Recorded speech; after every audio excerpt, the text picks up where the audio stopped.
This program is made possible in part by Cerisi Conlon LLP, protecting the future and using the law as a force for good in both the courtroom and our communities. Online at cerisiconlon.com.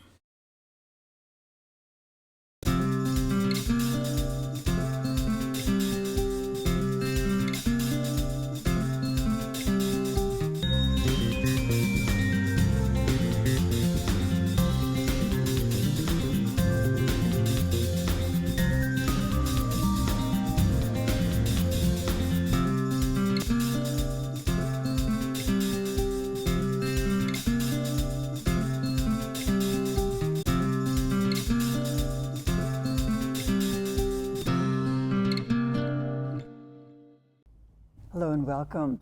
I have a man with me today that you may have seen me interview. We're counting our third interview. I'm with Jack Reuler.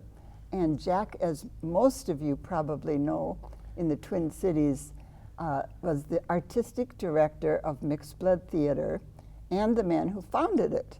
And the founding date was, ta-da! 2/2 of 76. 76. So 46 years ago. And Jack just left his post at the theater really less than a month ago. On 7/6/22. Oh, that was the final date. But didn't you Bookends. work with the new Yes, guy we had a for a month while? of overlap. It was great. I have to ask you, how is it feeling to not have to get to the theater and Well, just now as you introduced me, it was the first time I heard it in the past tense. It was the artistic director. No, it's been terrific. The Mark Valdez, who's the new artistic director of Mixed Blood, is just a fantastic choice, and the board had a great process to get to naming him, and so I really feel like I am now the second best artistic director Mixed Blood ever had. That Mark is, on the first day, he was better than I ever was. that's a great gift to give him in terms of a nice compliment. I read that it was a long process to find someone, like what, 20 months? It took 20 months. It was really the board really was very thoughtful about it and creating the job description and creating a strategic plan that when COVID started and after George Floyd, Mixed Blood reinvented itself. And so they wanted somebody not to do what I had done, but to do what the organization aspired to do moving forward. And Mark is just really the perfect person that understands community-based theater, that understands theater for social action and social justice, and that plays and stages and seats and audiences aren't always the way theater needs to be done, that it can be done in any of a number of ways and still engage the heart and soul. But actually, I think the biggest change is that for all the years that I did it, we tried to reveal the change that needed to be made. And I think with Mark, he's actually going to drive the change that needs to be made, that the theater will actually affect change rather than spur people to go do something. It will actually do it. So a little more action in the It'll be process. action-oriented and policy-oriented to really change not just attitude and behavior, but also policy. But Jack, you have always wanted art to affect change. Completely. I mean, that's not a new concept for No, Mixed it's Blood. what we started with from the very beginning and Right. tried in 100 different ways to do that. But now I think it'll be done using theater not just as a product, but also as a tool. So how can we affect change using the craft of theater, but not always plays? That's interesting. Say a little bit more, not product, but tool. Right, that it can be both, but the end result needs to be that something is different, that we want to have, that we aspire to see be different, rather than people see something and imagine there's something that needs to be changed. So, I mean, like Mark's first year, he's doing a project called 12 by 12 where he's embedding 12 different artists in 12 different communities throughout the whole metro area so that those communities actually have their own voice, create their own art, and then next June, there'll be what he calls a bridge project where all 12 communities will come together and experience one another.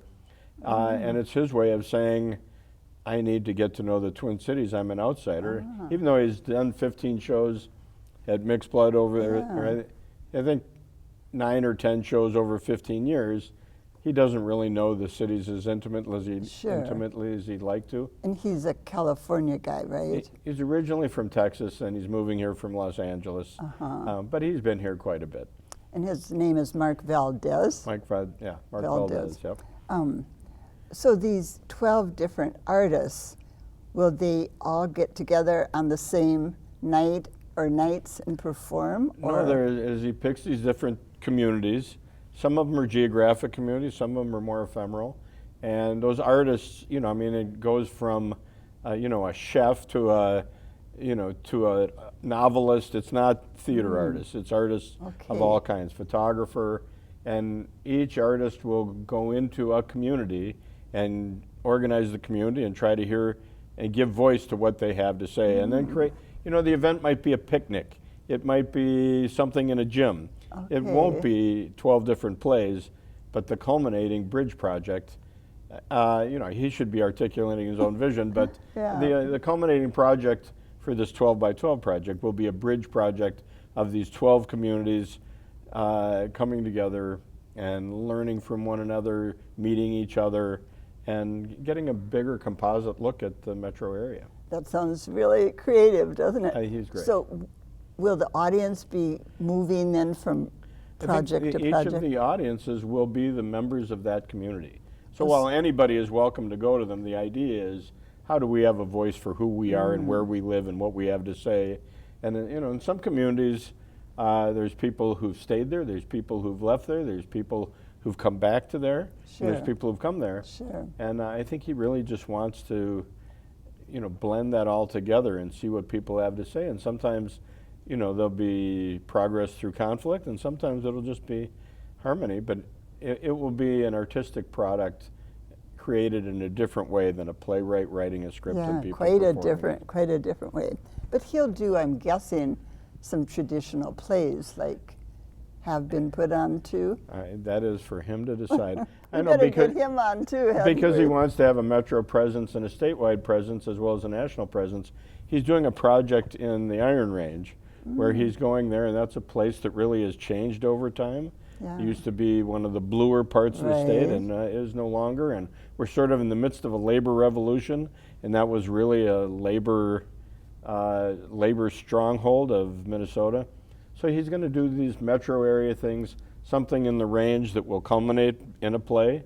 And then there's a national project on housing insecurity and housing policy that has been going on for a few years and will continue to.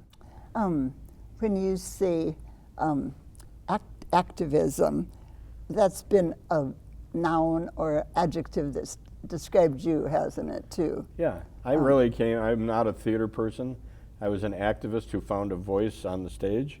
And so that's really... When you were 22 or yeah, I think it was like really that, when I was 20, 21, before Mixed Blood, I was an activist. And there were a couple of people that really guided me and saw the activist in me and spurred me on. And it was really in the bicentennial of America in 1976 when the country had its 200th birthday and I was 22, that it was really, Mixed Blood was supposed to be a summer project, that I was hoping to go to veterinary school in September, and so between undergraduate at McAllister and vet school, I was going to, rid America of all its isms on the American stage between Memorial Day and Labor Day, and it's taken longer. Well, boy, has it ever taken longer. And at some point did you say, oh my gosh, what's going on here? What am I doing? I was headed to vet med school. Did you ever regret that shift in direction? During COVID, I went to the vet school and said, could I apply? Did you really? I did, and they said, well, your coursework has to be within 10 years of your application. Oh, darn. And I said, is 10 more than 45? And they said, no. No? Oh. But how interesting that interest hasn't died then. No, not at all. Has it? Not at all. And then even the last show I directed for Mixed Blood wasn't the last show we did, was at Como Zoo, where we moved the audience through Como Zoo. And so being able to go to work at the zoo, and even on my last day, of work, the first thing I did was went over and spent time with the sloth at Como Zoo. Really? So, Huh, I yeah, didn't no, know it has you always had loved a strong part. animals that much. I do. But do you have an animal? I have a 3-legged dog. Oh, you do? You'll see me cruising. So another neighbor I know too has a 3-legged dog. Right, kitty corner from you, yeah. Right, kitty corner. We live in the same neighborhood, so we know some of our 3-legged friends and, That's right. and, And others. 2-legged friends, And too. others too, right? The Mixed Blood Theater itself is just the most charming old building. And I know it's very old, and it was, I read, going to be, taken down when you got into it. So are you giving us hints that the building is not going to stay? No, that was in 1976 that it was scheduled for Right. demolition. No.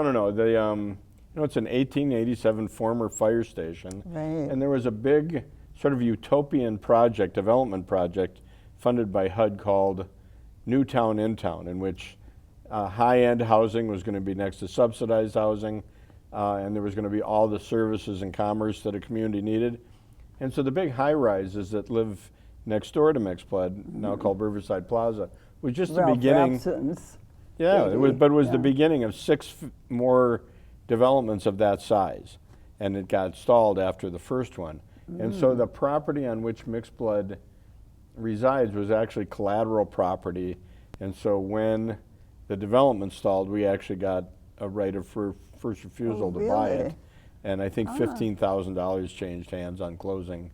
And so we've been in that building. But on the very first day of Mixed Blood, 2/2 of 76, I went to the Walker, and the woman who was the head of the performing arts was a childhood friend of my mother's, and I said, I'm going to start this theater, where should I go? And she said, there's this old fire station over on the West Bank that I brought in Merce Cunningham and Mabu Mines. Oh, wow. And I said, well, that's where I work. I was working for a social service agency that was squatting in the upstairs of that building. And I said, well, I'll just go downstairs. And that's really how Mixed Blood ended up being in that Interesting. firehouse. So that woman was instrumental. She was just like, you're already where you should be. Yeah, just stay put, Yeah. stay put. And another instrumental person, and I'm guessing from what you just said and what I've read, must have been Steve Belton. Well, what happened was it was Steve Belton's parents. Oh, his parents, That okay. Grace and O.C. Belton saw something in me as a young activist, and they sponsored me to go to Boston when there was some real busing issues going on, and racism was rampant and overt. And they sent me in for a couple weeks. I did organizing on the streets in Boston and came back and started Mixed Blood shortly thereafter. But it was really they that saw something in me. O.C. was, I think, retired Pullman porter, and Grace was the librarian at the Minneapolis Public Library on Olson Memorial Highway for many, many years. Huh. And so how did you get to know them? Did you live nearby? No, there was an organization called Committee Against Racism, sort of a socialist front, and we were both participating in that, and they got to know me, and again, they paid my way to Boston and for somewhere to stay, and it forever changed me. Yeah, one of those turning points in life, was. isn't it, that you think back on? And my childhood icon had been Martin Luther King. It seems a little passé to people now, but I really had absorbed everything he'd read and said. And so his preachings and teachings sort of set the foundation of who I was and what my racial politics were going to be. And then together with people like Grace and O.C., I was able to activate what it is I'd learned philosophically. That's so interesting. I heard Martin Luther King in person once. Oh. And I was down in Miami at a convention, and he spoke, and he said one thing out of a probably hour-long talk that always stayed in my mind and is still there. He said, you cannot like everybody that you come in contact with, but you can love everybody. And as a young, I think I was 18, that really made me think, but I realized the truth of that. And, He preached the gospel of love like nobody else, and that really also has been a great inspiration. And so you really took that and ran with it, didn't you? You know, it was at the time, the melting pot theory was the prevailing racial politics in America, And that's not, Martin Luther King believed that we need to pay positive attention, not no attention to difference, and that was where I was at. So when I started Mixed Blood, it was sort of to be the antithesis of the melting pot. Mm-hmm. Because you said that was too milk toast or that's right. something it was sort like of a that, whitewashed right? milquetoast view of America. Uh-huh. But having a white guy run Mixed Blood all these years was really our cross to bear. And I bet was you really were challenged by some I just learned people. to surround myself with smart people and keep my mouth closed as much as possible. Did your board come mostly from a diverse background, or did you? Yeah, You think of boards as old white men, don't yeah, you? we did not have that kind of board, and Okay. still don't have that kind of board. But it was not people with deep pockets. The board of Mixed Blood over the years has really been people who aren't always that motivated by theater. Some have a love of theater, but they did have a particular view of society that Mixed Blood was promoting, and that's why they were there, and it was great. So they were there for the right reasons, weren't they? They were there for the right reasons, and we had a great board president, named Ron McKinley, who really led us and said we should not be a fundraising board, we should be an active board. And so our board, there was no minimum to get on the board. They weren't expected to They give were not a expected certain to amount, give. as a lot of board members are. No, Yeah. if you had enough to get on the bus to get to the meeting, that was often good. Well, that's so interesting. Now with all the disruption we've had here and all over the world and the country, we're taping in September of 2022. How do you think theater and the Mixed Blood, but theater in general, is going to get through the next years here? Because theaters have taken a hit. Well, theaters have taken a hit, but I think that both between COVID and the aftermath of George Floyd, not just in the Twin Cities, but all over the world, that if those theaters that try to go back doing what they were doing before, having a season of plays and expecting a certain capacity of attendance, and that they can, I think that their future is challenged. I just don't think people are going to come back in the ways that they were. I think people are glad to assemble again. I mean, we were in a field in which assembling people for common purpose was our signature, and for a couple of years it was illegal to do that. So how did we change? Right. And I think that I'm not sad to be leaving at this time, but I think that there's things to be done, and the field has to change. And there's a certain amount of COVID money that allowed people to continue in the aftermath as they started to reopen.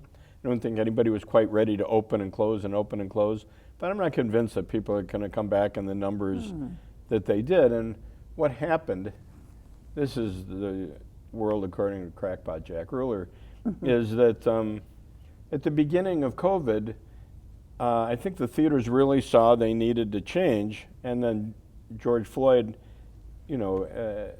punctuated that. But because the older white people were the first people to be threatened by COVID, there was a sense that the donors, subscribers, and patrons were not going to be coming back in the ways that they had. And those are the kind of core of a lot of theater audiences. They are the core of a lot of theater. So it really was an opportunity to transform a field, not just an individual organization. And it was happening. I think there was really change in who was getting hired and who was important to hire and what kind of programming there needed to be. But then, quite honestly, while the best public health thing ever to happen in America, but not necessarily the best thing for theater, was the vaccine. So the first people to get vaccinated were those older people who were the donors, subscribers, and patrons of those theaters. So all the change that was being made internally, suddenly, hey, maybe we don't have to make those changes. There's a lot of organizations that sort of pivoted back to try to do what they'd been doing before, with some changes in optics, but not really cultural shifts. Okay. And so I think we'll see what the outcome of that. And then right now, the other thing that happened because of COVID was just this labor revolution that's going on, that people don't want to work full time in the same place for the kind of money that nonprofitdom in general, and theater more specifically, was offering. And so there is this labor revolution tied together with an audience that doesn't necessarily want to go to a field that is trying not to change but needs to. And so the years ahead are going to be challenging. You put that in a way that makes it sound daunting. It is daunting, and I think there's some organizations that people say are too big to fail, and I think that might be true here in the Twin Cities, but I don't think it'll be true nationally. There's going to be some Goliaths that fall. We're number one in the country for theater per capita, correct? There is more, yes, theater per capita than anywhere, I think, than New York, but Even maybe in including New York. But that is a pre-COVID statistic. Okay, that's true. We don't know now, do we? Yeah, no. But even if we're 2 or 3 or 10th, do you think we have too many theaters to support given the changes that are coming? Well, I think there's been a myth for many years that the competition of theater is other theater. You know, it's not the case at all. Really, it's your cell phone and your tablet and your mouse and your remote are really the competition. And quite honestly, just the opposite, that I think if people go to a live event, whether it's the orchestra or the Vikings or Mixed Blood, and have a good experience, they're more likely to go to more live events. I think, quite honestly, the biggest competitor for theater is bad theater. I mean, there's nothing that keeps people out of theater more than bad theater. So if you hear snoring, there's a problem. But I do think that we in the live entertainment business, whatever it is, from the smallest theater to the Viking Stadium, need to band together and say, eat at home and go out for your whatever it is you're going to do, rather than go out to eat and go back home and watch Netflix. So if you're going to spend money carefully, don't spend it on the restaurant, spend it on the theater. I think some of it's about money, but some of it's about just share of mind and how do we, you know, in television, really, not just because of COVID, but because a lot of theater writers have gone on to have dual careers in theater and television and film. Right. That we're really in a golden era of some very smart scripting that you can watch in your living room. And you've been nationally recognized for your leadership with small theater. And I bet people are going to be calling you during this time, now that you're more free, Jack, to say, hey, come talk with our board, come talk with our staff, give us ideas. The phone's not ringing off the hook. Well, you just retired. Don't get impatient. No, you know, we'll see. Would you like to do that? Yeah, I would. No, I would love to Yeah. do that, and it's just nice to have one's opinion asked for and advice given. But you know, in the for-profit sector, you get bonuses. In the nonprofit sector, you get plaques and trophies. Right. So I got lots of plaques and trophies, but we'll just see how that, if anybody's really interested in my thoughts about where we need to go. It'll take people, organizations starting to flail to really see how do we do things differently. And I think that was the reason I could stay in the same job. I mean, I hear somebody's had the same job for 8 years and I could roll my eyes like, how can you keep the same job for 8 years? And then I had mine for 46, so I just look in the mirror. I know that's a really big coup. But we got to reinvent over and over and over. The organization reinvented itself and became something different. I really have a diagnosable need for change, so there was never no 2 weeks that were the same, let alone decades. That's true. You really did keep things fresh and new and exciting. And I fought my own boredom. Yeah. one of the things he did, and we've just got a couple minutes left, but tell us about radical hospitality. Yeah, I mean, radical hospitality, a lot of people, in 2011, we stopped charging people to come.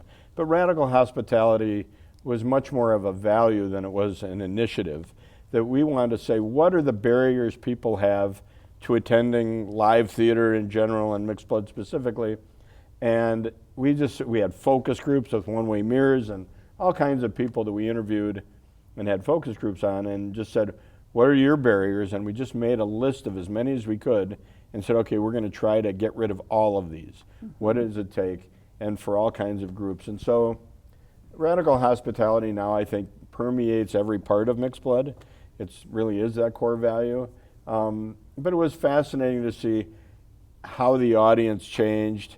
So you said, come one, come all, and you don't have to pay if you can't, right? Yep.